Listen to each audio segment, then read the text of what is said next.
అమ్మా పిలిచావా? ఎక్కడికి వెళ్ళావురా? అమ్మో అక్కడ మేళం వాయిస్తుంటే పోయానే. అయ్యా పెండ్లి దగ్గరికి వెళ్ళావా? అమ్మా అది పెళ్ళా భలే ఉందమ్మా. ఎట్లా ఉందిరా? తోరణాలు అన్నాలు మేళాలు తన్నుకోవటం. తన్నుకునేదేందిరా? అవునే చాలా మంది నిలబడి ఉండరు. ఒక అబ్బాయి అమ్మాయి కూర్చొని ఉన్నారు. వాళ్ళకి ఎదురుగా ఒక ఎర్రటాయన కూర్చొని అదేందో భాషలో తిట్టి తిట్టి ఒక తాడు చేతికిచ్చి కుర్రోడికి సైగ చేశాడు. ఆ అబ్బాయి గబ్బక్కలు వేసి అమ్మాయి మెడలో కట్టి పీటు ముడేశాడు. ఇక ఆ అమ్మాయి కోపం వచ్చి అమ్మా పళ్ళులో బియ్యం ఉంటే తీసుకొని ఆయన నెత్తిని పోసింది. ఆ అబ్బాయి కూడా కోపం వచ్చి నెత్తిన పోసాడు బియ్యం. ఇద్దరు పోసుకొని పళ్ళాలు తీసుకొని తన్నుకుంటుంటే అంతా నవ్వుతారే కానీ ఒక్కరైనా తప్పించలేదమ్మా. అదేందో బాణలో ఉంగరం వేసి ఇద్దరు చేతులు పెట్టించారమ్మా.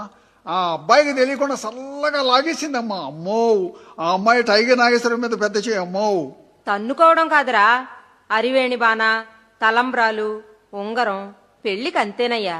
అమ్మా మరి తాలిబొట్టు పెళ్లి కూతురు మెళ్ళ కట్టాడిందమ్మా. అంతేరా. నేను అట్లా అనుకోవటంలా. మరి ఎట్లా అనుకుంటున్నావయ్యా? కష్టపడి పెళ్లి చేయించాడు కదా, తాలిబొట్టు పంతులు గారు మెళ్ళ కడితే భలే ఉండేదమ్మా.